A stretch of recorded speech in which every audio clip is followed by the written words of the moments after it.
রাঙাপানিতে ভয়াবহ কাঞ্চনজঙ্ঘা এক্সপ্রেস দুর্ঘটনার কবলে পড়ে আহত হয়ে চোখে মুখে আতঙ্কের ছাপ নিয়ে শান্তিপুরের বাড়িতে ফিরলেন এক দম্পতি। এদিন সেই ভয়াবহ অভিজ্ঞতার কথাই শোনালেন ওই দম্পতি। জানা গিয়েছে, গতকাল সাত সকালে দুর্ঘটনার কবলে পড়ে শিয়ালদহগামী কাঞ্চনজঙ্ঘা এক্সপ্রেস। ঘটনায় মৃত এবং আহতের সংখ্যা একাধিক। ওই ট্রেনে করেই বাড়ি ফিরছিলেন নদিয়ার শান্তিপুরের থানার মোড়ের বাসিন্দা তপন বিশ্বাস এবং কমলা বিশ্বাস। তারা গিয়েছিলেন ত্রিপুরায় তাদের মেয়ের বাড়ি। সেখান থেকে আসার সময় এই দুর্ঘটনার কবলে পড়েন তারা। তবে সেখান থেকে আসার পরে এখনো পর্যন্ত তাদের চোখে মুখে আতঙ্কের ছাপ স্পষ্ট। এখনো পর্যন্ত তাদের চোখের সামনে সেই ভয়াবহ স্মৃতি ফুটে উঠছে। গতকালের সেই ভয়ানক অভিজ্ঞতার কথা বলতে গিয়ে এখনো শিউরে উঠছেন এই দম্পতি। তারা জানিয়েছেন, সোমবার সকালবেলায় ট্রেনে বাথরুমে গিয়েছিলেন, তখনই হঠাৎ পেছন দিকে সজোরে ধাক্কা লাগার ফলে ঝাঁকুনি অনুভব হয়। ট্রেনের বগিতে তিনি ছিলেন এসি কম্পার্টমেন্টের B1 কোচের 31 এবং 32 নম্বর সিটে। তবে এই ঘটনা ঘটার পরেই রেলে উপস্থিত সাফাই কর্মীদেরকে তিনি জানান বাইরে কি হয়েছে দেখতে। সাফাই কর্মীরা বাইরে তাকিয়ে চক্ষু চরকগাছ হয়ে বলেন, ট্রেন থেকে চলে যান। ভয়াবহ দুর্ঘটনায় রেলের সমস্ত বগি উল্টে গেছে। সেই সময় প্রাণ বাঁচাতে কোনো রকমে তার স্ত্রীকে নিয়ে ট্রেন থেকে নেমে বেরিয়ে পড়েন তপনবাবু। এরপর রেলের তরফ থেকে দেওয়া অ্যাম্বুলেন্সে করে পৌঁছান নিউ জলপাইগুড়ি স্টেশনে। তারপর সন্ধ্যার দিকে তিস্তা তোরসার ট্রেনে দেওয়া হয় আহতদের এবং ট্রেনে ক্ষতিগ্রস্ত ব্যক্তিদেরকে একসাথে নিয়ে আসার জন্য। আর সেই ট্রেনে অন্ধকারের সময়ে স্মৃতি মাথায় নিয়ে বাড়ি ফেরেন তপনবাবু এবং তার স্ত্রী। তবে রেল কর্তৃপক্ষ আহত ব্যক্তিদেরকে যে ট্রেন দিয়েছিল সেখানে কোনো রকম খাবারের ব্যবস্থা করেনি, এমনকি প্রাথমিক চিকিৎসারও কোনো রকম ব্যবস্থা করেনি বলে গুরুতর অভিযোগ তুলেছেন ঘটনায় আহত তপনবাবু। ওই দম্পতি ঠিক কি বললেন তা শুনে নিন। কি ঘটনা ঘটেছিল কালকে, যে এই যে অবিশ্বাস্য একটা অঘটন ঘটলো, সেখানে আপনি তো উপস্থিত ছিলেন ট্রেনের মধ্যে। এই যে ভয়াবহ সময়, কিভাবে কি মনে হয়েছিল, কি কখন বুঝতে পারলেন যে এত বড় ঘটনা ঘটে গেছে? আমি যখন হাত মুখ ধুচ্ছি, যখন ঝিটকে পড়ে গেলাম, তখন আমার সুইপারকে বলছি যে দেখতে বাবা কী হলো। তখন সুইপার বাইরে দেখে বলছে কাকা এরকম মাঝখানে মাঝে মাঝে এরকম মিডিল পোর্শনে জয়েন্ট থাকে, এরকম আওয়াজ হয়। আলম বাবা তুই একটু দেখ না, তাই বলে এত জোরে আওয়াজ না, আর এরকম হেলবে দুলবে না গাড়ি। ও বাইরে তাকিয়ে দেখে যে গাড়ি অ্যাক্সিডেন্ট করেছে। সঙ্গে সঙ্গে ও আমাকে বলছে কাকা তুমি নামো। আমি নাম থেকে এলাম। নামার আগে আমার ওয়াইফকে আমি ডাকছি, তুমি বেরিয়ে এসো, ওয়াইফ দেখি নিচে পড়ে গেছে।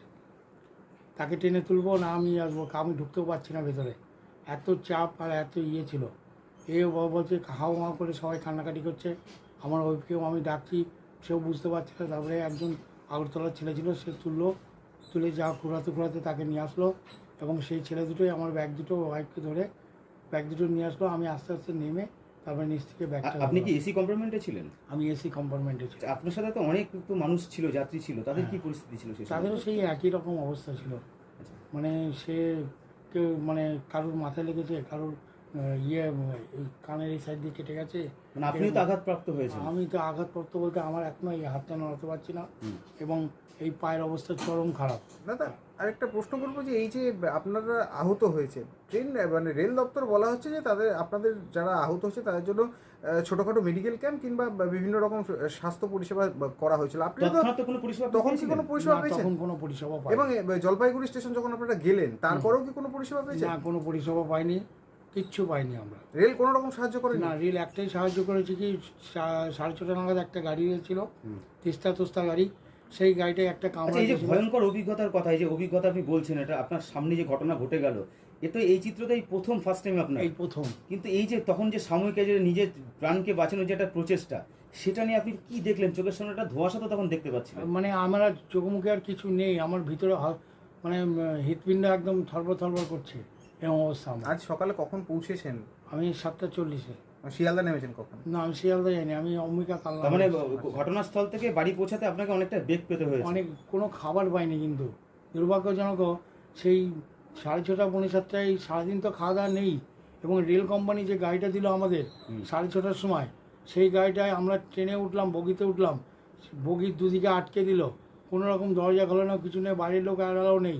কিন্তু কোনো খাবার দেওয়ার পরিষেবা পর্যন্ত তার মানে এটা কি বলতেই পারছেন যে রেলেও কোনো নিশ্চয়তা নেই, মানে পরিষেবার ক্ষেত্রে কোনো নিশ্চয়তা পরিষেবার নেই? ক্ষেত্রে কোনো নিশ্চয়তা নেই।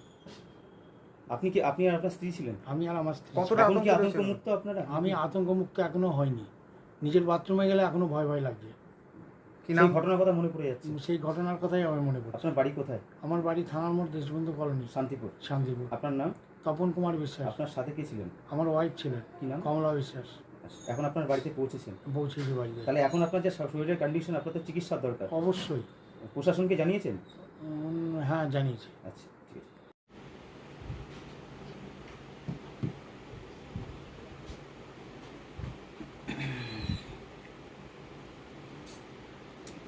আচ্ছা, মানে আপনি তো ছিলেন এসি কম্পার্টমেন্টে সম্ভবত। কি হলো হঠাৎ করে, মানে গাড়ি দাঁড়িয়ে ছিল, মালগাড়ি পেছন থেকে এসে মেরেছে? এই যে আপনি কোন পয়েন্টে ছিলেন, সামনের দিকে? আমি পেছন দিকে।